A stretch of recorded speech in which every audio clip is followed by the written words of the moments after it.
יברכך אדוני וישמרך. 우리 하나님의 말씀 창세기 50장 15절에서 21절까지 말씀입니다. 창세기 50장 15절에서 21절까지 1절씩 교독하겠습니다. 제가 먼저 15절 봉독하겠습니다. 요셉의 형제들이 그들의 아버지가 죽었음을 보고 말하되 요셉이 혹시 우리를 미워하여 우리가 그에게 행한 모든 악을 다 갚지나 아니할까 하고 말을 전하여 이르되 당신의 아버지가 돌아가시기 전에 명령하여 이르시기를 너희는 이같이 요셉에게 이르라. 내 형들이 내게 악을 행하였을지라도 이제 바라건대 그들의 허물과 죄를 용서하라 하셨나니 당신 아버지의 하나님의 종들인 우리 죄를 이제 용서하소서 하며 요셉이 그들이 그에게 하는 말을 들을 때에 울었더라. 그의 형들이 또 친히 와서 요셉의 앞에 엎드려 이르되 우리는 당신의 종들이니이다. 요셉이 그들에게 이르되 두려워하지 마소서. 내가 하나님을 대신하리이까. 당신들은 나를 해하려 하였으나 하나님은 그것을 선으로 바꾸사 오늘과 같이 많은 백성의 생명을 구원하게 하시려 하셨나니 함께 당신들은 두려워하지 마소서. 내가 당신들과 당신들의 자녀를 기르리이다 하고 그들을 간곡한 말로 위로하였더라. 아멘. 오늘 이 말씀을 본문 삼아서 함께 나눌 말씀의 제목은 천상의 눈물을 소유한 사람이 되라. 천상의 눈물을 소유한 사람이 되라입니다. 여러분, 이 땅에는 두 종류의 사람이 있습니다. 이 세상의 사람들은 부자와 가난한 사람 그렇게 둘로 나누기도 하고요. 또 보통 남자와 여자 이렇게 둘로 나누기도 하고 또 뭐 잘생긴 사람, 못생긴 사람, 키 큰 사람, 또 작은 사람, 아니면 부자와 가난한 사람, 우리 세상 사람들은 여러 가지로 이렇게 둘로 사람들을 나누지만 우리 하나님께서는 이렇게 둘로 나누십니다. 거듭난 사람과 거듭나지 못한 사람. 모든 인간이 아담의 후손으로 이 땅에 태어납니다. 그러나 그 상태는 죄인이고 지옥의 백성입니다. 마귀의 자녀로 우리 인간은 다 태어납니다. 그래서 하늘나라의 시민이 되고 구원을 얻으려면 다시 한번 태어나야 하는데 그것을 성경은 거듭난다라고 표현을 합니다. 요한복음 3장 3절에서 예수 그리스도께서 바리새인 니고데모에게 밤에 몰래 찾아와서 예수님에게 상담을 요청한 그 니고데모에게 예수님은 이렇게 말씀하셨습니다. 예수께서 대답하여 이르시되 진실로 진실로 내게 이르노니 사람이 거듭나지 아니하면 하나님의 나라를 볼 수 없느니라. 사람이 다시 태어나지 않으면 하나님의 나라를 볼 수 없단다. 여기서 거듭난다고 하는 것은 원어로 보면 위로부터 난다라는 뜻입니다. 그리고 처음부터 다시 난다라는 뜻입니다. 우리가 어미 뱃속에서 이렇게 이 세상으로 나올 때 그것은 죄인으로 아담의 후손으로 나오는데 그 상태로는 하늘나라에 갈 수 없다는 것입니다. 하나님의 백성이 될 수 없고 하나님이 계시는 그곳에 함께 살 수가 없다는 것입니다.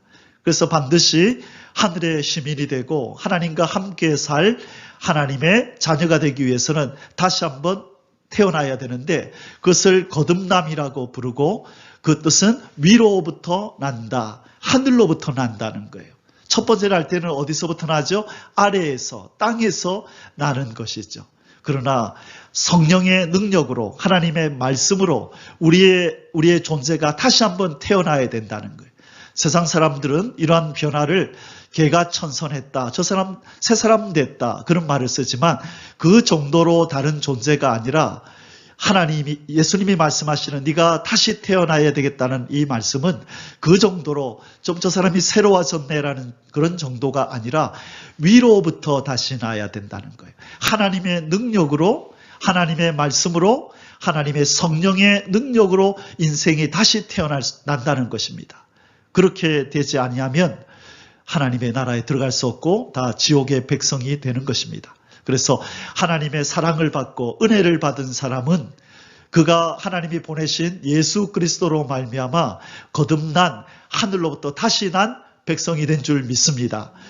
바로 그러한 존재가 저와 여러분들이고 그래서 우리는 이제 땅의 백성이 아니라 하늘의 시민권을 가진 사람이다라고 빌립보서 3장 20절에서 우리에게 말씀하는 것입니다. 똑같이 저 세상 사람들처럼 우리의 발을 땅을 딛고 있다고 우리는 이 땅의 백성이 아니라는 것입니다. 하늘 백성이 되었다는 것을 명심하시기를 주의 이름으로 축원합니다. 그래서 골로새서 3장 1절 이하에 보면 너희가 다시 태어났으면 위의 것을 찾으라.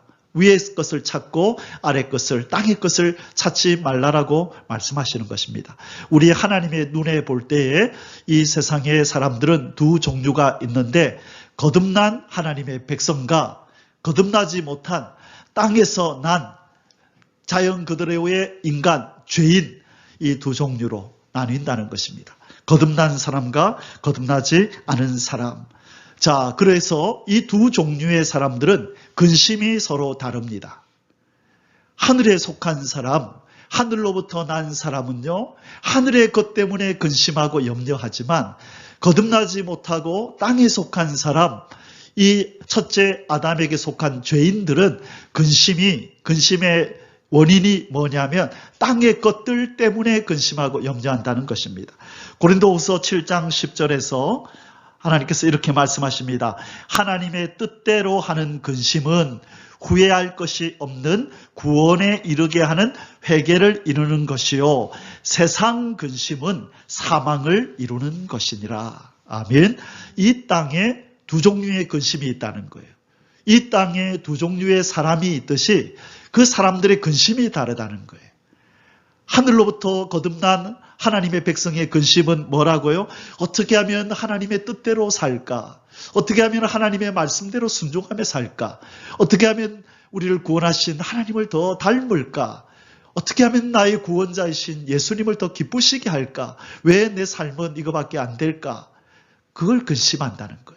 그러나 이 세상 사람들, 이 땅에 속한 사람들의 근심은 어떻게 하면 돈 많이 끌고 모을까? 어떻게 하면 부자 될까? 어떻게 하면 좋은 집 이사 갈까? 어떻게 하면 높은 지위에 오를까? 어떻게 하면 자녀 잘 교육시켜서 좋은 대학 보내고 좋은 데 또 장가가게 하고 시집가게 해서 행복하게 살게 할까? 모든 근심의 원인이 땅에 속한 것이지만 하늘에 속한 사람들의 근심은 위의 것과 하늘의 것과 신령한 것과 하나님의 뜻과 연결되어 있다는 것입니다. 우리는 위의 것을 위하여 근심하는 자가 되어야 될 줄 믿습니다. 마찬가지로 이 땅에는 두 가지의 눈물이 존재합니다. 하늘에 속한 사람들이 흘리는 천상의 눈물과 이 땅에 속한 사람들이 흘리는 지상의 눈물이 있다는 거예요. 똑같은 사람의 눈에서 나는 눈물인데 그 눈물 흘리는 이유가 어떤 사람의 눈물을 흘리는 이유는 하늘의 것과 연결이 되어 있고 어떤 사람의 눈물을 흘리는 이유는 이 땅의 것과 연결이 되어 있다는 거예요. 우리의 존재가 하늘의 시민이 되고 하늘에 속한 사람이 되었기 때문에 지금부터 우리의 눈물은 땅의 것에 연결된 눈물이 아니라 땅의 것과 관련된 눈물이 아니라 하늘의 것과 관련된 눈물을 흘려야 될 줄 믿습니다. 그것이 바로 천상의 눈물을 가진 사람들이에요. 존재가 달라졌기 때문에 근심의 원인도 달라지고 눈물을 흘리는 이유도 달라져야 된다는 것입니다. 사랑하는 성도 여러분, 눈물이 무엇인가 이렇게 사전에 찾아보니까 눈물은 사람이나 짐승의 눈을 맑은 상태로 젖어 있게 하기 위해서 이렇게 눈 안에 있는 액체라는 것입니다. 이게 많아지면 눈 밖으로 흘러나오게 되는데 이러한 맑은 액체 상태의 물질을 눈물이라 부른다는 것입니다. 이 눈물샘에서 늘 조금씩 나와 눈을 깜빡일 때마다 먼지나 이물질을 없애는 구실을 한다는 거예요. 왜 우리가 눈을 깜빡이느냐? 심심해서 그런 게 아니라 이 공중에 떠다니는 먼지, 이물질들이 우리의 이 망막을, 이 눈을 이렇게 눈에 붙을 때에 이것들을 씻겨 내도록 저절로 안에 물이 고여 있다는 거예요. 창조주 하나님께서 신묘막측하게 우리 인간을 창조해 주셨습니다. 우리 이동환 간호사님이 이 눈에 문제가 있어서 그렇게 수술을 받고 잘 돌아왔습니다. 환영합니다. 다시는 아픈 일이 없기를 주님의 이름으로 축복합니다. 눈은 너무나 귀한 것입니다. 참 신기하고 묘해요. 참 신기해요. 우리 눈이라는 거. 더더욱이 이 눈물이 있어서 우리의 눈의 건강을 이렇게 지켜주는 것 참 귀한 것입니다. 이 눈물은 자극을 받거나 감동을 받으면 그 양이 많아지는데, 자극을 받거나 감동을 받으면 양이 많아진대요. 그런데 특히 사람의 경우는 슬프거나 매우 기쁠 때에 이 흘러나온다는 것입니다. 사랑하는 성도 여러분, 이 눈물이 흘러내리는 이유가 슬플 때나 기쁠 때 그렇다는 거예요. 그래서 우리가 흘리는 이 눈물이 이 땅의 것으로 기뻐서 슬퍼서가 아니라 하늘의 것과 관련해서 우리가 기뻐하고 즐거워하면서 흘리는 눈물이기를 소원합니다. 그래서 그 사람들을, 하늘의 것들 때문에 눈물 흘리는 사람을 우리는 하늘의 사람, 천상의 눈물을 가진 사람이라 그렇게 부르고, 이 땅의 것들 때문에 우는 사람을 땅의 백성, 땅에 속한 사람이라고 우리는 부르는 것입니다. 하나님은 이것을 구별하십니다. 여러분, 사람이라고 똑같은 사람이 아니에요. 똑같은 사람이 아니라니까요. 저 사람이 왜 우는가? 저 사람이 왜 슬퍼하는가? 저 사람이 왜 기뻐하는가? 그 원인이 다르다는 거예요. 약간의 차이가 아니라 엄청난 차이라는 거예요. 하나님의 백성이냐 아니냐의 차이가 바로 이 눈물이 왜 흘러나느냐에 따라서 다르다는 거예요. 땅에 속한 사람은 하늘에 속한 사람의 눈물을 이해할 수가 없습니다. 왜 우는지. 우리 하나님이 기도해도 하나님이 잘 안 느껴져요. 내가 더 하나님 원하는 사람이 되어야 되는데 내가 왜 이렇게 부족한지 모르겠어요 라고 울 때 세상 사람들은 참 할 일 없고 할 일 없나 보다.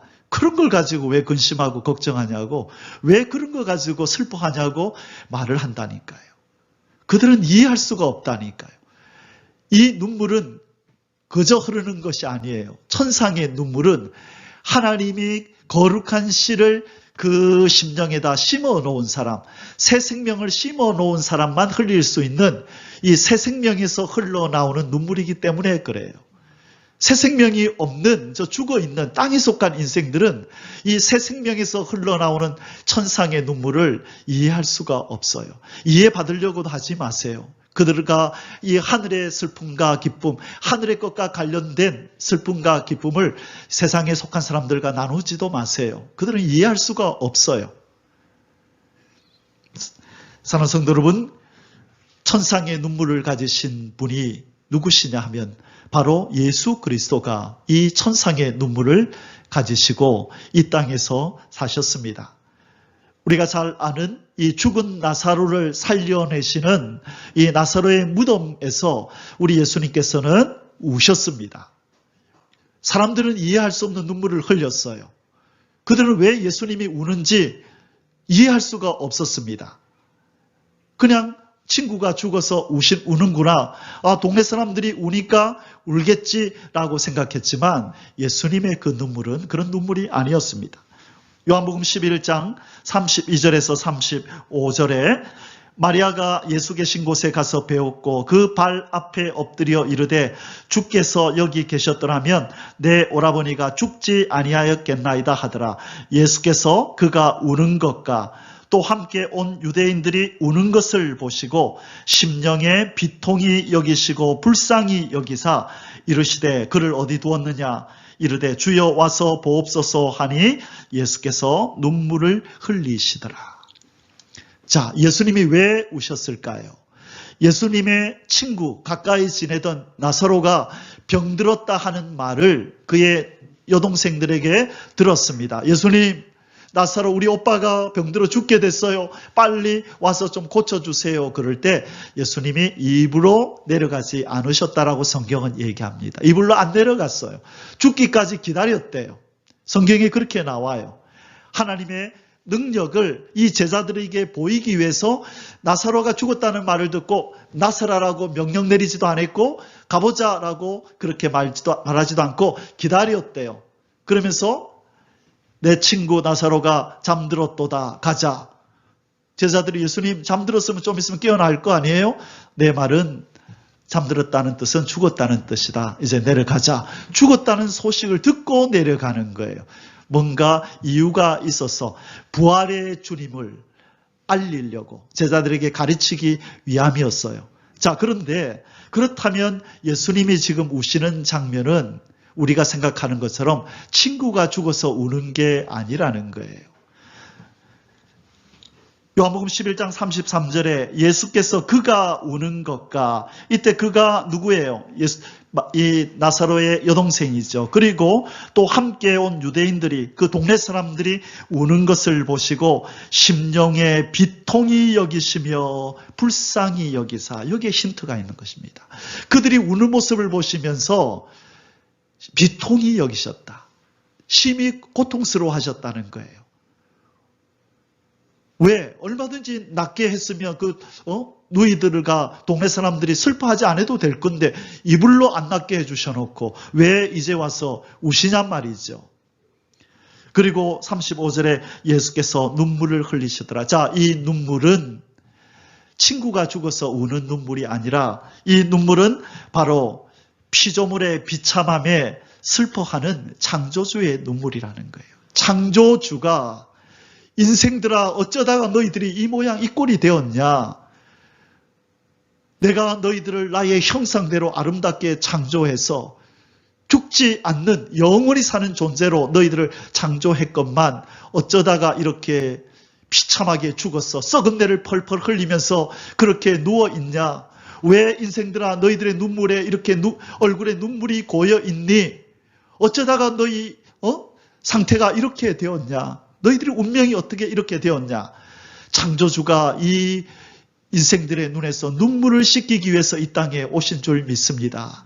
이 죄와 사망과 이 고통과 질병을 없애기 위해서 이 창조주가 이 비참함에 처한 이 지구 땅에 찾아오셔서 사망으로 냄새나고 썩어지는 그 인생을 바라보면서 우시는 겁니다. 그러면서 결심하시는 거죠. 인생들아 조금만 기다려라.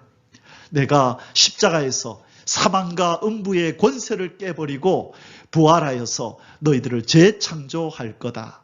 조금만 기다려라. 우리 창조주 예수님께서 그래서 이 비참함에 처한 피조물 앞에서 썩어 문드러져서 냄새를 펄펄 풍기면서 누워있는 이 하나님의 형상대로 만든 인간 앞에서 창조주가 우시는 것입니다. 이 눈물을 천상의 눈물이라 그렇게 부르는 것입니다. 예수님은 배고파서 우신 게 아니라 채찍에 맞아서 우시는 것이 아니라 못에 박히면서 우시는 것이 아니라 하나님의 뜻대로 존재해야 할 창조의 목적을 따라 존재해야 할 이 피조 세계가 이 인생들이 그렇지 못한 것 때문에 우시는 것입니다.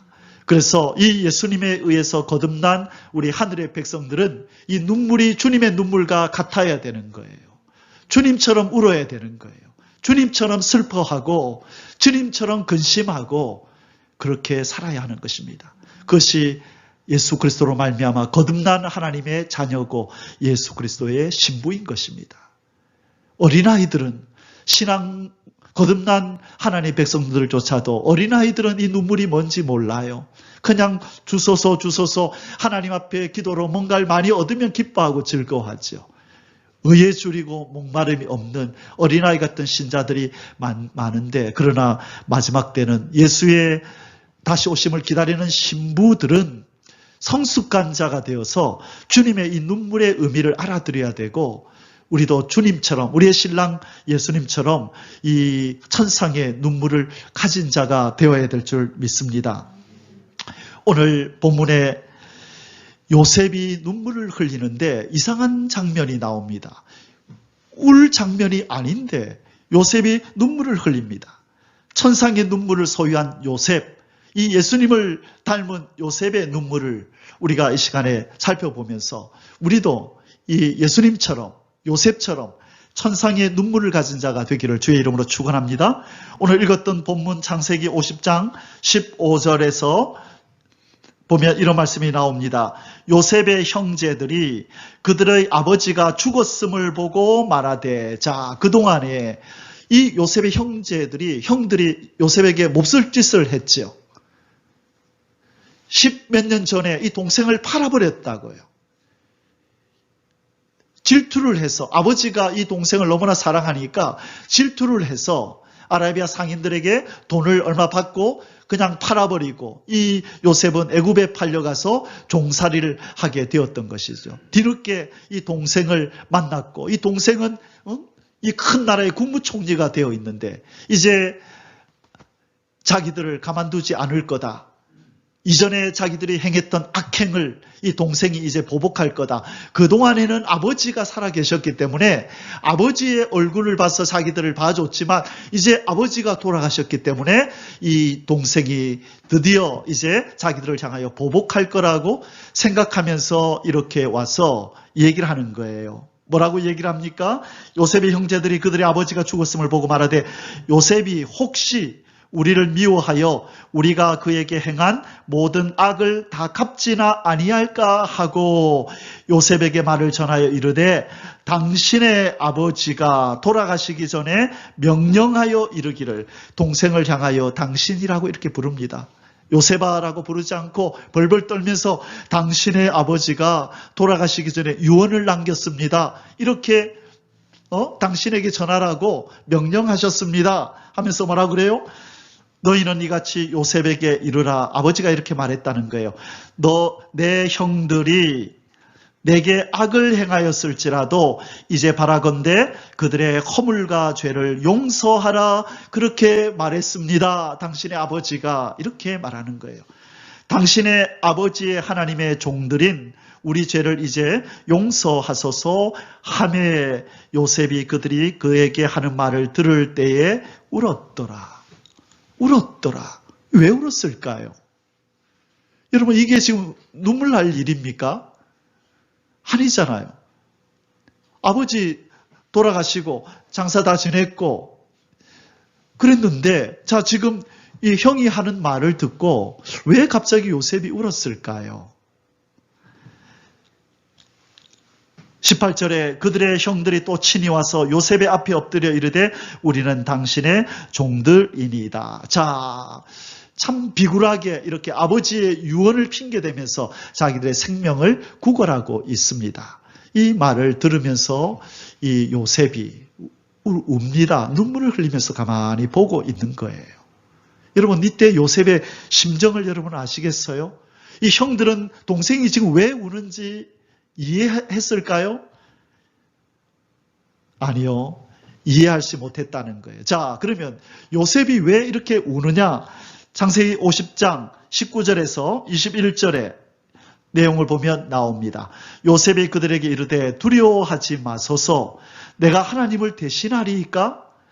당신들은 나를 해하려 하였으나 하나님은 그것을 선으로 바꾸사 오늘과 같이 많은 백성의 생명을 구원하게 하시려 하셨나니, 당신들은 두려워하지 마소서. 내가 당신들과 당신들의 자녀를 기르리이다 하고 그들을 간곡한 말로 위로하였더라. 자, 벌써 인생을 해석하는 게 달라요. 형들은 이전에 자기들이 행했던 악행으로 요셉이 자기에게 보복할 거라고 생각했지만, 요셉은 그 사건을 뭐라고 해석합니까? 형님들, 그거는 당신들이 한 게 아니에요. 그것은 하나님이 당신들을 통하여 나에게 하신 거라고. 당신들은 죄가 없어요. 그건 당신들이 한 게 아니라 하나님께서 우리를 살리려고, 우리 이스라엘을 구원하시려고 하나님이 하신 일입니다 라고 해석을 하는 거예요. 그렇기 때문에 요셉은 이 형들을 미워하지 않는 거예요. 이게 성숙한 자, 하늘에 속한 자, 하늘의 눈물을 가진 자예요. 요셉이 무슨 생각을 했을까요? 형님들 참 딱하십니다. 아직도 모르세요? 내가 누군지 아직도 모르세요? 옛날에 내가 아니에요. 형한테 살려달라고 애걸복걸하던 요셉이 아니에요. 자, 이전에 요셉이 형한테 팔려갈 때 살려달라고 애걸복걸했었거든요. 형님들 제발 날 좀 팔지 말아주세요. 제발 살려달라고 애걸복걸하고 울부짖었거든요. 그러나 이제 요셉은 그런 요셉이 아니에요. 형들은 여전히 그런 형이에요. 똑같은 세월을 살았는데 이 땅의 백성들처럼 산 이 형들은 해석을 못하는 거예요. 이 상황이 어떤 상황인지를 모르는데 하늘에 속한 사람, 하늘의 눈물을 가진 요셉은 이 모든 것을 하나님 안에서 해석하는 거예요. 여러분, 신앙은 환경을 어떻게 해석하느냐에 달렸다라고 제가 말씀드렸어요. 깊은 신앙의 사람, 믿음의 사람은 보이는 대로 들리는 대로 판단하지 않아요. 이 뒤에 하나님이 무슨 일을 하고 계시나를 볼 수 있는 사람이에요. 그 사람이 영의 눈을 가진 사람이고 영의 귀를 가진 사람이에요. 절대로 눈에 보이는 대로 귀에 들리는 대로 판단하지 않는다고요. 바로 요셉은 형들이 자기를 판 이 악행을 악행이라고 여기지 않고 하나님이 우리 이스라엘 민족을 살리기 위해서 이렇게 번성시키기 위해서 나를 먼저 애굽에 보내기 위한 하나님의 계획이었다라고 해석하면서 그 도구로 쓰인 형들에게 용서하고 자비를 베푸는 거예요. 그들에게 책임을 묻지 않는 것입니다. 바로 이 용서의 능력은 어디서 오는가? 이 범사에 하나님의 섭리가 있음을, 하나님의 뜻과 섭리가 있음을 깨달을 때 바로 이 용서가 되어지는 것입니다. 신앙이 성숙한가 성숙하지 않은가는 이 사람이 환경을 보고 단지 지금 눈앞에 있는 벌어진 상황을 보고 이 일을 발생시킨 그 사람을 미워하느냐 아니면 그 배후에 있는 하나님의 역사를 보고 그 사람에게 책임을 묻지 않느냐 거기에 달렸다는 거예요.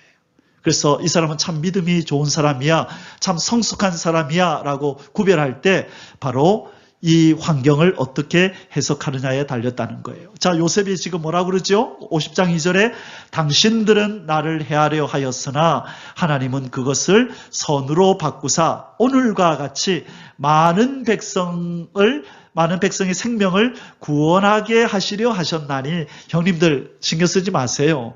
형님들이 그렇게 한 건 하나님이 우리 이 많은 이스라엘 백성들을 살리려고 그런 거예요. 신경 쓰지 마세요라고 말한다는 것입니다. 용서할 줄 모르는 사람은 아직 영적인 미숙아입니다. 그러나 용서하는 사람은 하나님의 뜻을 알고 모든 것을 하나님의 뜻 안에서 해석할 수 있는 사람입니다. 성경의 사무엘하 16장에 보면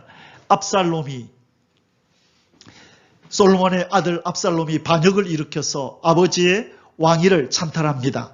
그러자 이 다윗이 신하들을 데리고 급히 도망을 칠 때에 이 이스라엘의 이 백성이었던 한 사람 시므이라는 사람이 감히 이 왕 다윗을 향하여 저주를 퍼붓습니다. 그럴 때 옆에 있던 이 장군 요압 장군이 감히 왕 앞에 저런 소리를 하다니 왕이여 내가 한 칼에 그냥 목을 베어버릴까요? 할 때 다윗이 자제를 시킵니다. 아니야 그렇게 하지 마라 하면서 뭐라 그래요? 왕이 이르되 수르야의 아들들아 내가 너희와 무슨 상관이 있느냐? 그가 저주하는 것은 여호와께서 그에게 다윗을 저주하라 하심이니 네가 어찌 그리하였느냐 할 자가 누구겠느냐? 저 사람이 나를 저주하는 것은 하나님이 저주하라고 했기 때문에 그럴 거야. 그러니 저 사람에게 책임을 묻지 마라. 하나님의 뜻이 지금 저 사람을 통하여 나에게 나타나는 것인 줄 누가 알겠느냐? 내버려 둬라라고 말하는 거예요.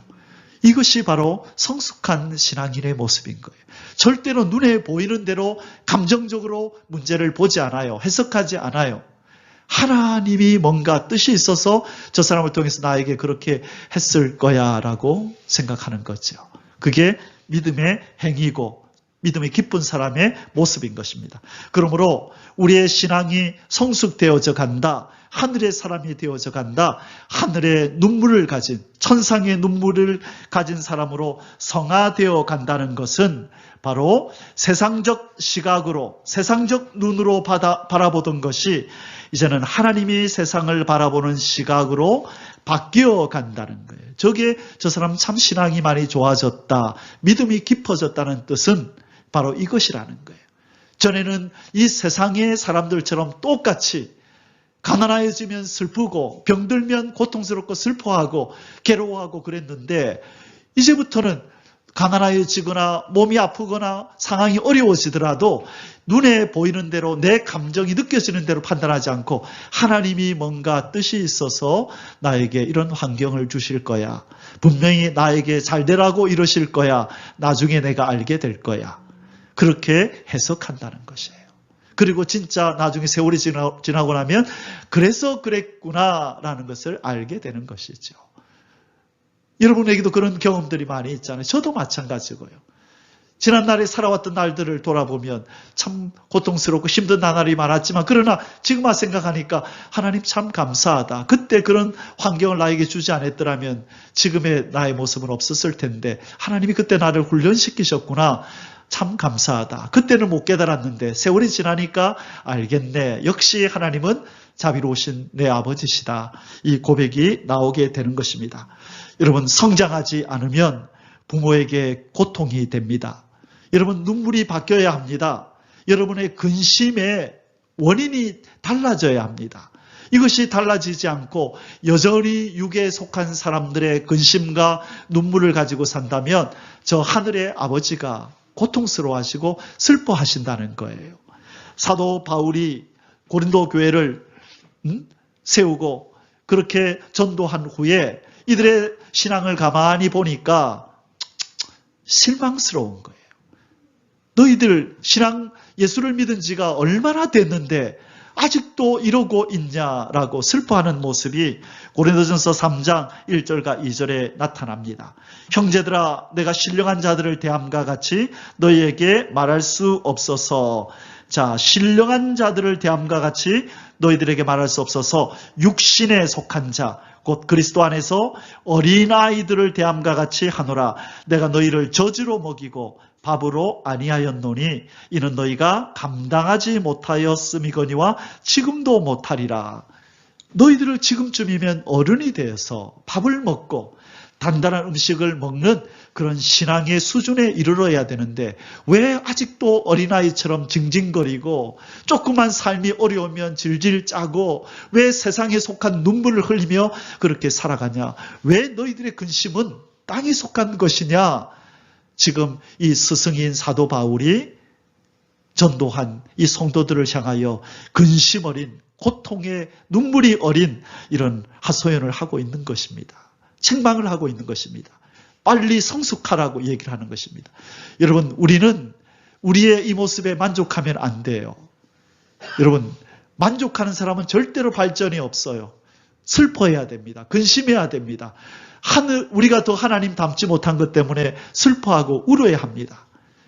그래서 우리의 심령에는 하늘의 것 때문에 슬퍼하는 근심이 있어야 되고 우리의 눈에는 하늘의 것 때문에 우는 눈물이 고여 있어야 된다는 거예요. 이러한 눈물과 이러한 근심이 세상 사람들이 볼 때는 어리석고 미련하고 아무런 쓸데기 없는, 가치 없는 것으로 여길지라도 우리 하나님은 우리 속에 어려있는 그 근심과 눈물을 보시면서 우리를 사랑하시고 아끼시고 더 존귀하게 여기실 줄 믿습니다. 존재가 달라요. 저 땅에 속한, 마귀에 속한 저 인생들과 하늘에 속한 하나님의 백성들은 그 존재가 다른데 무엇으로 나타나야 된다고요? 근심이 달라야 되고 눈물의 원인이 달라야 된다는 거예요. 아멘이십니까? 우리는 장성한 자가 되어서 이 하늘의 것을 위한 근심, 하늘의 것 때문에 흘리는 눈물이 있어야 될 줄 믿습니다. 히브리서 5장 12절 13절에서도 이렇게 말합니다. 때가 오래되었으므로 너희가 마땅히 선생이 될 터인데 너희가 다시 하나님의 말씀의 초보에 대하여 누구에게 가르침을 받아야 할 처지이니 단단한 음식은 못 먹고 젖이나 먹어야 할 자가 되었도다. 젖을 먹는 자마다 어린아이니 의의 말씀을 경험하지 못한 자요. 때가 되었으면 이제는 선생이 되어서 남을 가르치고 세워주고 키워야 되는 나이가 됐는데, 신앙이 연수가 됐는데도 왜 아직도 어린아이처럼 그렇게 사냐? 슬퍼하고 애통하는 것입니다. 사랑하는 성도 여러분, 저와 여러분은 장성한 자가 되어서 단단한 하나님 말씀을 먹고 하늘의 것을 위한 근심과 하늘 것 때문에 흘리는 눈물을 가지시기를 주의 이름으로 축원합니다. 바로 형들의 성화의 수준과 요셉의 성화의 수준이 달랐던 거예요. 똑같은 10여 년의 세월을 보냈지만 형들은 여전히 땅에 속한 자처럼 뭘 지금 구걸하고 있어요? 땅의 생명을 구걸하고 있다고요. 자기들의 생명이 죽을까 봐 그것 때문에 벌벌 떨면서 동생아 우리 좀 살려줘. 아버지가 우리 죽이지 마라 그랬어. 그러고 있는 거예요. 요셉은 뭘 생각하고 있어요? 민족을 생각하고 있고 하나님의 뜻을 생각하고 있는데, 이 형들은 여전히 땅의 것에 매여서 땅의 생명이 두렵고 고통을 당할까 봐 두려워하고, 그래서 요셉이 우는 거예요. 형님들 아직도 그 모양입니까? 질투 때문에 나를 그렇게 팔더니만은 아직도 그 모양 그 꼴로 이렇게 있습니까? 나는 옛날에 내가 아니에요. 형님 그렇게 나에게 울부짖지 않아도 괜찮아요. 그걸 말 못하고 우는 거예요. 요셉이 우는 것입니다. 요셉의 눈물은 이절의 눈물이 아닙니다. 창세기 42장 21절에 형들이 요셉을 파는 장면입니다. 그들이 서로 말하되 우리가 아우의 일로 말미암아 범죄하였도다. 자, 이제 요셉을 만나고 나서 이제 그 요셉이 이 형들의 마음을 알아보기 위해서 여러 가지 방법으로 공경에 처하게 하죠. 그 쌀을 샀는데 그 안에다가 돈을 그대로 넣어서 보내고 할 그때 이 형들이 큰일 났다. 우리가 이런 어려움을 당하는 것은 우리가 동생에게 행한 악한 일 때문에 그렇구나라고 하면서 뭐라고 얘기하냐면, 그가 우리에게 애걸할 때에 그 마음의 괴로움을 보고도 듣지 아니하였으므로 이 괴로움이 우리에게 임하도다. 그때 동생이 우리가 팔아넘길 때에 애걸할 때에, 애걸하다가 무슨 뜻이에요? 애처롭게 빌고 탄원하는 거예요. 애처롭게 빌었다는 거예요. 형님들 좀 살려달라고 울부짖었는데 우리가 돌아보지 않았더니만 그 일이 그대로 우리에게 임하였구나 하고 그렇게 말한다는 거예요. 자, 이때 요셉도 하나님 뜻이 뭔지를 몰랐어요. 알았다면 기꺼이 즐거운 마음으로 팔려갔을 텐데, 요셉은 왜 자기가 팔려가야 되는지 몰랐던 거죠. 너무나 황당하고 당황스러운 일이 벌어졌죠. 아버지에게 사랑받던, 최고로 사랑받던 채색 옷을 입고 아버지에게 존귀한 자로 여김받고 살았는데 하루아침에 종이 돼서, 노예가 돼서 끌려가야 되는 신분이 될 때 애걸하며 복걸하며 그렇게 울부짖었던 모습이 있었다는 거죠. 그러나 10여 년이 지난 후에 요셉은 바뀌었습니다. 하늘의 눈물을 가진 사람으로 바뀌었어요. 모든 상황을 하나님의 뜻 안에서 해석하는 사람으로 바뀌었다는 것입니다. 자, 그러면 이제 우리가 어떻게 하면 천상의 눈물을 소유하는 사람이 될 수 있을까? 잠시 한번 생각해 보겠습니다. 어떻게 하면 예수님처럼, 어떻게 하면 요셉처럼 우리도 천상의 눈물을 소유한 자가 될 수 있을까? 자, 바로 요셉이 천상의 눈물을 가질 수 있었던 것은, 이 요셉은 꿈을 가지고 있었어요. 꿈. 어릴 때 하나님이 꾸게 하신 꿈. 해와 달과 별들이 자기에게 절하는 꿈. 이 곡식의 단들이 일어나서 자기에게 절하는 꿈. 그 꿈은 잊지 못했을 겁니다. 장차 이러한 일이 자기에게 있을 것이라는 그 꿈과 지금의 현실이 맞지 않지만, 그러나 언젠가는 하나님이 내게 주신 꿈대로 이루어질 거라고 하는 이 꿈이 있었기 때문에 이 깊은 터널, 어둠의 터널을 통과하는 자처럼 저 끝에는 뭐가 있다는 걸 알아요? 밝은 태양이 빛나는 터널의 끝이 있다는 것을 안 사람처럼 이 요셉은 반드시 내 삶의 이 긴 터널이 끝이 나고 하나님이 내게 주셨던 꿈처럼 그러한 일이 있을 거라고 그는 확실히는 몰랐지만 그러나 그 꿈은 예사롭지 않다는 걸 알고 있었고 삶이 변할 거라는 것, 자기를 사랑하는 하나님이 환경을 바꿀 거라는 걸 알고 있었다는 것입니다. 사랑하는 성도 여러분, 우리가 꿈을 가져야 됩니다. 그 꿈이 무슨 꿈일까요? 예수 그리스도의 형상을 내가 온전히 덧입을 거다. 나는 온전한 하늘 시민이 될 거야. 신의 성품에 참여할 거야. 지금은 내 모양이 이 모양 이 꼴이지만 언젠가는 나의 신랑처럼 예수님처럼 나도 변할 거야. 생각이 변하고 말이 변하고 행동이 변해서 흠과 티가 없는 모습으로 언젠가는 나는 변한다. 사단아 마음껏 비웃고 조롱해라. 나는 절망하지 않아. 좌절하지 않아. 나는 언젠가는 예수 그리스도의 형상을 나는 꼭 담고야 말아. 하나님이 나를 포기하지 않는 이상 나도 내 자신을 포기하지 않아. 나는 쓰러져도 오뚜기처럼 다시 일어나. 내 모습 이 모습 이대로 언제나 이렇게 있을 줄 알아? 아니, 나는 꿈이 있어. 나는 예수 그리스도의 형상을 본받게 될 거야. 하나님이 이 일을 위해서 거룩하고 흠이 없게 하시려고 그 아들의 형상을 본받게 하기 위해서 나를 불렀다 그랬어. 이 아버지의 꿈이 바로 내 꿈이야. 나는 언젠가 이렇게 돼. 여러분, 우리가 이 꿈을 가지고 있는 한 언젠가 우리 눈에도 천상의 눈물이 그득히 고일 줄 믿습니다. 예수님처럼 그렇게 울고 예수님처럼 슬퍼하는 그런 날이 올 줄 믿습니다. 요셉처럼 그런 천상의 눈물을 가진 자가 될 줄 믿습니다. 꿈이 없으면 영적 노망이 듭니다. 꿈이 없으면 영적 소망이 없으면 영적인 노망이 든다고요. 여기서 노망이라는 말은 꿈이 없다는 말이에요. 영적인 노망. 우리 어르신들이 그죠? 연세가 많아지셔가지고 이제 몸이 쇠약해지고 정신이 이제 온전치 못한 상태가 되어질 때 나타나는 증상 중에 하나를 그 노망이라 그러는데 다른 용어가 있는지는 모르겠어요. 본인의 의지와 관계없이 그죠? 행동을 하는 거죠. 가족들을 힘들게 하는 거죠. 더 이상 소망이 없는 상태가 되어질 때 이제는 그런 모습이 나타나는데 영적으로도 노망이 든다는 거예요. 이전에 청년들을 가르치던 때에 한 청년이 두 청년이 꼭 모이면은 다른 형제들 자매들 뒷담화를 하는 거예요. 그래서 이간질을 하고 교회를 어지럽혀요. 그래서 제가 그 칼럼에다가 영적 노망을 멈추라 그래가지고 그때 칼럼을 썼어. 영적인 꿈을 가지지 않으면 노망이 든다. 노망은 어르신만 드는 게 아니라 젊은이들도 노망이 든다. 노망, 꿈이 없으면 꿈이 없는 자의 행동을 하게 된다. 그래서 막 뒤통수를 한 대 쳤어요. 꿈을 가지라고 젊은이들아. 왜 모이면 남의 말이라 하고 그렇게 하냐고. 우리가 바라보고 추구해야 될 것이 저 높은 곳에 있는데 왜 땅의 것에 집착하면서 사람들의 뒷담화나 하고 그래 있냐고. 여러분, 우리는 영적인 소망을 가져야 될 줄 믿습니다. 꿈이 있어야 돼요. 그 꿈이 뭐라고요? 하나님의 형상, 예수의 형상을 내가 본받게 될 거다.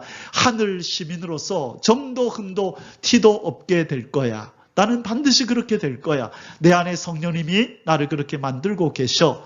나는 이 모습 이대로 언제까지나 있지 않을 거야. 바뀔 거야. 변할 거야. 성숙해 갈 거야. 내 눈에 극히 하늘의 천상의 눈물이 고이게 될 거야. 우리는 이 소망을 가져야 된다는 것입니다. 바로 여러분 다윗과 사울의 차이가 바로 이 차이였어요. 왜 사울은 비참하게 자살을 하고 죽나요? 그런 꿈이 없었어요. 이 꿈이 없었다고요. 하나님의 뜻대로 살고자 하는 꿈이 없고 하나님처럼 닮고자 하는 꿈도 없었어요. 그러나 다윗은 달랐지요.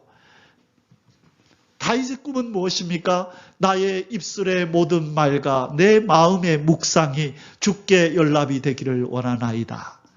차나 깨나 새벽에 일찍 일어나서 꿀송이처럼 주의 말씀을 묵상하며 그 하나님처럼 살고 싶어서 그렇게 몸부림치며 살았던 하늘의 꿈이 있었던 사람이죠. 그래서 그는 하나님의 마음에 합한 자로 살았고 그 또한 천상의 눈물을 가진 자로 높은 신앙의 사람으로 살 수 있었던 것입니다. 여러분, 이 꿈은 주님 만나는 그날까지 우리는 꿔야 될 줄 믿습니다. 멈추면 안 됩니다. 신앙의 챔피언을 정하고 거룩한 분노를 가져야 합니다. 제 영어 이름은 다니엘입니다. 제 영적 챔피언은 다니엘이 제 챔피언입니다. 다니엘처럼 나도 살고 싶다. 어린 나이에 그 꿈을 꾸고 지금도 그 꿈을 가지고 살아가는데, 그러니까 힘이 들어요.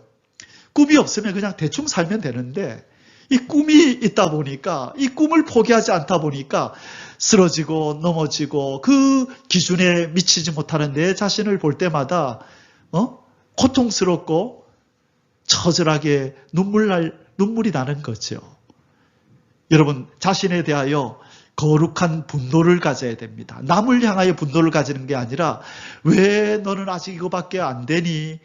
여러분, 이 분노가 우리에게 늘 있어야 됩니다. 그래야 더 성숙하게 되어지고 더 아름다운 모습으로 변화되어질 줄 믿습니다. 여기에 제가 이 집사님 이름이 생각이 나서 적었네요. 김나무 집사님. 싱가포르에서 유학생활할 때 다니던 교회에 한 집사님이셨어요. 이분은 선박회사 관련된 일을 하시는데 배에 있는 기계를 고치는 일을 하셨어요. 인공위성과 연결시키는 배에 기계들이 많이 있거든요. 그것이 고장나면 가서 고쳐주는 아주 실력이 뛰어난 이 일을 하시던 분이었는데, 어느 날 이분이 저한테 그런 얘기를 하더라고요. 전사님, 얼마 전에 제가 배에 가서 이상한 장면을 봤다고 하면서, 무슨 일인데, 직원을 보내놨는데 배에서 기계가 고장이 났다 그래서 이 직원을 보냈대. 오래 일한 이 직원을 보내서 고치고 와라 그랬는데 시간이 지나도 오지를 않더래요. 전화를 해도 전화도 안 받고. 그래서 이 사장님이, 이분은 사장님이셨어요. 이분이 이 무슨 일인가 싶어서 배에 갔더니만 이 직원이 뭐 하고 있는지 아세요? 그 앞에 앉아가지고 울고 있더래요. 너 지금 뭐 하냐? 이랬더니만은 아직 내가 이 일한 지가 수십 년이 됐는데 아직도 이것 하나 못 고치고 제가 이러고 있습니다 하고 그냥 울더래요. 그래, 이 집사님이 그걸 보면서 그 참 특이한 장면이었기 때문에 오래오래 기억이 나가지고 저한테 얘기를 하더라고요. 그때 제가 느꼈던 게, 그래, 이게 거룩한 분노다. 내가 이 일에 종사한 지가 몇 년이나 되었는데 꼴랑 이것도 하나 아직 못 고치고 있냐? 자기 자신에 대해서 거룩한 분노를 가지고. 자, 그 종업원은 나중에 그것을 고칠 수 있게 되었을까요? 여전히 못 고칠까요? 고칠 수 있게 되지요. 더 열심히 공부했겠지요. 왜 그런가 원인을 찾아서 이제 그걸 뛰어넘는 사람이 되었을 것입니다. 자기를 향하여 거룩한 분노를 가진 사람은 반드시 발전하게 돼 있고 성숙하게 돼 있어요. 저와 여러분은 지금의 모습에 만족하면 안 됩니다. 주님은 만족하지 않으세요.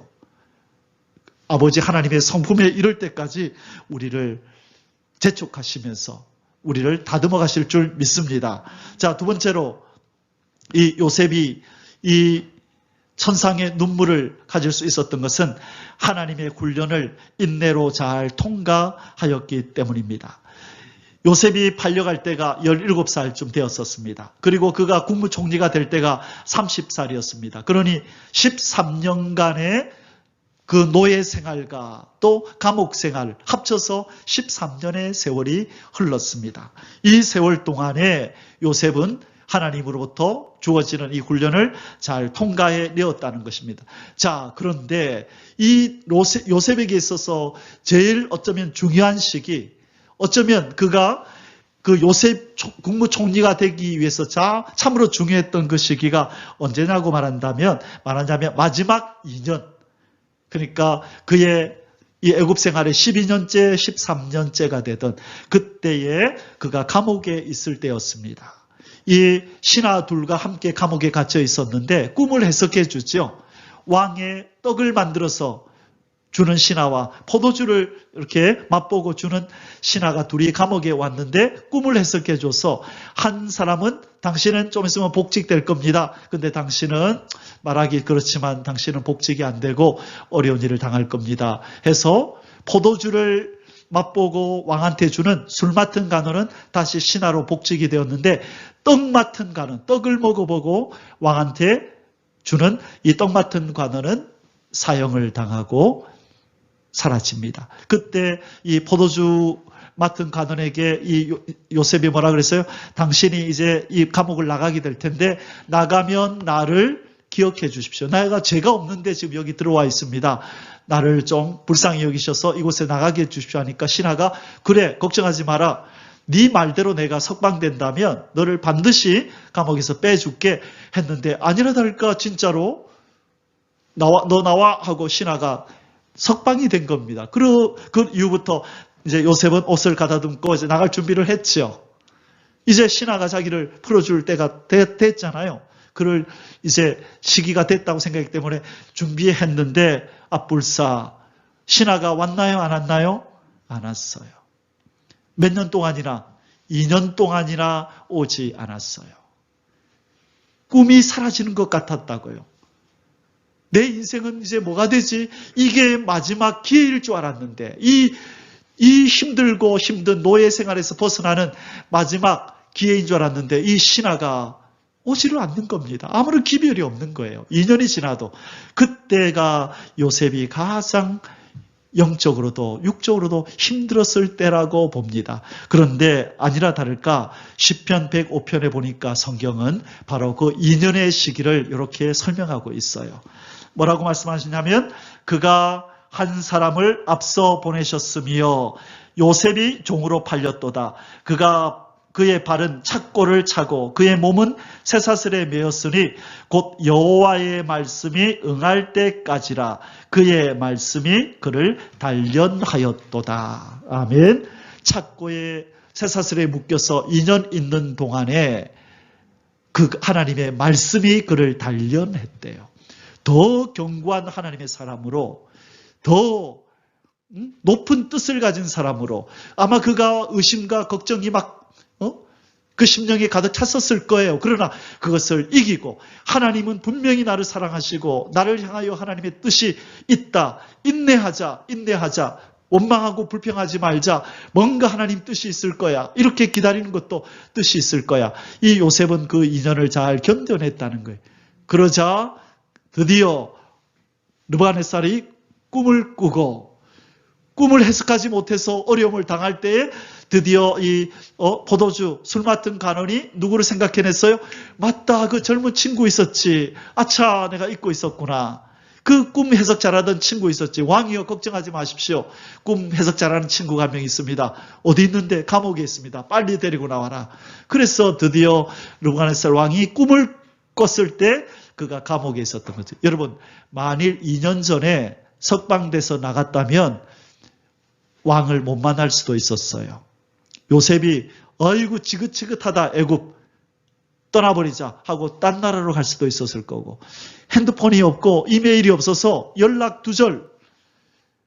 왕이 꿈을 꿨어도 요셉이 왕 앞에 못 나갈 수도 있었다고요. 하나님은 어느 때까지 기다리겠다고요? 느부갓네살이 꿈을 꿀 때까지. 하나님의 시간표 속에 느부갓네살이 꿈을 꿔야 요셉이 그 왕을 만나게 돼 있는 거예요. 그래서 하나님은 기다리게 하시면서 2년 동안 그를 훈련하셨는데 요셉은 이것을 잘 통과했다는 것이에요. 진주 조개 여러분 아시죠? 저 진주 안에 진주가 들었죠? 저게 그냥 만들어지는 게 아니에요. 저는 진주 파는 회사에서 종업원으로 한 달 일해봤기 때문에 저 진주가 어떻게 만들어지는지 설명을 들었어요. 저 하얀 진주, 저 영롱한 빛을 발하는 저 진주는 하얀 어떤 모래 하나가 저 조개 속으로 떨어집니다. 그러면 여린 그 살에 가시가시한 모래가 떨어지니까 따갑잖아요. 그래서 저 조개에서 액체를 이렇게 분비합니다. 그러면 그 모래를 한번 싸는 거예요. 그리고 계속 아프니까 또 한 번 싸고 또 한 번 싸고 5,000번을 싼대요. 그 긴 시간 동안을 아픔을 참아낸 결과가 진주가 나오는 거예요. 진주는 그냥 나오는 게 아니에요. 긴 세월 동안 아픔을 참고 인내하니까 영롱한 진주가 나오듯이 천상의 눈물을 가진 사람, 그 사람은 한순간에 하루아침에 1, 2년 만에 생기는 게 아니에요. 하나님의 철저한 훈련과 교육과 연단 속에서 이겨낸 사람이 맺게 되는 것이 영롱한 하늘의 눈물, 천상의 눈물을 가진 하늘의 사람으로 이 땅에 등장하는 것이고 예수 그리스도의 신부로 서게 되는 것이고 하나님의 나라에 입성하게 되는 줄 믿습니다. 그래서 하나님의 훈련은 하나님 옆에서 하나님을 배우고 하나님을 닮아가는 시간인 것입니다. 그래서 여러분의 삶 속에 고난의 시간, 눈물 나는 시간을 하나님이 주셨거든 내 속에 진주가 만들어지고 있겠구나 하고 하늘을 바라보십시오. 아무도 이해해 주지 못하는, 아무도 동감해 주지 못하는 고통과 눈물과 슬픔과 근심이 있거든 하늘을 향하여 눈을 드시고 그 힘든 때를 잘 견뎌내십시오. 여러분 속에서 영롱한 진주가 만들어지고 있습니다. 영롱한 빛을 발하는 천상의 눈물들이 지금 점점 쌓이고 있어서 하나님 볼 때 참으로 존귀한 자로 저와 여러분이 변모되어지고 있다는 것입니다. 결론입니다. 여러분 인생은 동물처럼 늙어가든지 아니면 나무처럼 늙어갑니다. 인생은 뭐처럼 늙어간다고요? 동물처럼 늙어가든지 아니면 나무처럼 늙어갑니다. 옆에 아마 20년 가까이 산 개 정도 될 거예요. 눈이 이제 보이질 않습니다. 저희 집에 있는 개도 지금 백내장이 와서 좀 있으면 잘 안 보일 것 같아요. 요즘은 기도 잘 안 들리는지 차 소리만 들어도 알던 애가 현관문을 열고 들어가도 그냥 소리를 못 들고 자고 있어요. 그래서 볼 때마다 측은해요. 이 녀석이 나이가 많이 들었구나. 여러분 사람이 동물처럼 늙어갈 수가 있어요. 감각들이 무뎌지고 영적으로도 마찬가지예요. 영적으로도 무뎌지고 전에 신앙이 좋던 사람이 세월이 지나면서 건세욕만 남고 욕심만 남아가지고 남 위에서 굴리 말라 그러고 그것은 바로 늙어가는 게 아니에요. 우리의 성도들은 뭐처럼 늙어가야 되냐면 나무처럼 늙어가야 됩니다. 이 세상에서 제일 큰 나무입니다. 저 하얀 저기 색깔이 보이죠? 저 사람의 모습입니다. 얼마나 큰지 저 나무 밑에는 뭐가 있을까요? 큰 가지들이, 그죠? 잎들이 있어서 수많은 사람도 와서 쉬고 새들도 와서 쉬고 동물들도 와서 쉬는 거예요. 여러분 동물은 나이가 들어갈수록 시력과 청력을 잃어갑니다. 힘도 잃어갑니다. 그러나 식물은 거목이 되어서 수많은 새들과 동물들에게 안식처를 제공합니다. 우리는 나무처럼 늙어가야 돼요. 여러분의 신앙이 연수가 길어지면 길어질수록 많은 여러분의 제자와 여러분의 후배들과 주변의 많은 사람들이 여러분의 영적인 그늘에 와서 쉴 수 있는 사람이 되어줘야 돼요. 힘들지 와서 좀 쉬어라. 그늘이 되어주고 위로가 되어줘야 된다는 거예요. 내가 누구에게 짐이 되는 사람이 되면 안 돼요. 영적으로 세월이 지날수록 우리는 큰 거목이 되어서 거인적인 풍모를 가져야 된다고요. 연약한 자들이 와서 힘을 얻고 연약한 자들이 와서 상담하고 해답을 얻고 힘을 얻고 돌아가는, 위로받고 돌아가는 그런 영적 거인이 되어야 될 줄 믿습니다. 그 사람이 바로 천상의 눈물을 가진 사람이에요. 천상의 눈물을 가진 사람이기에 그렇지 못한 형들을 돌보잖아요. 요셉이 똑같은 존재였다면 형들에게 그렇게 했겠습니까? 하나님은 우리가 바로 예수 그리스도의 형상을 본받고 요셉처럼, 예수님처럼 천상의 눈물을 가지고 살아가기를 그렇게 원하십니다. 그렇게 되어질 수 있기를 주의 이름으로 축원합니다. 요셉은 거목같이 늙어서 형들은 이해할 수 없는 천상의 눈물을 흘리던 사람이었습니다. 우리의 신앙과 인격도 그렇게 거목처럼 늙어가서 나이가 들어서 예수님처럼 요셉처럼 천상의 눈물을 가지고 이 땅에서 살아가는 저와 여러분이 되시기를 주의 이름으로 축원합니다. 아멘. 기도하시겠습니다. 하늘의 하나님 아버지, 비록 이 땅을 발을 딛고 살지만 우리를 하늘 시민으로 부르셨음에 감사합니다. 하늘 시민에 걸맞는 근심을 가지고 있게 하시고 눈물을 갖고 살게 해 주옵소서. 천상의 눈물을 소유한 예수님처럼 요셉처럼 우리도 그렇게 살아가도록 이 오전에 이 시간에 우리에게 은혜를 베풀어 주시옵소서. 존귀하신 우리 주 예수 그리스도의 이름으로 간절히 기도 올리옵나이다. 아멘.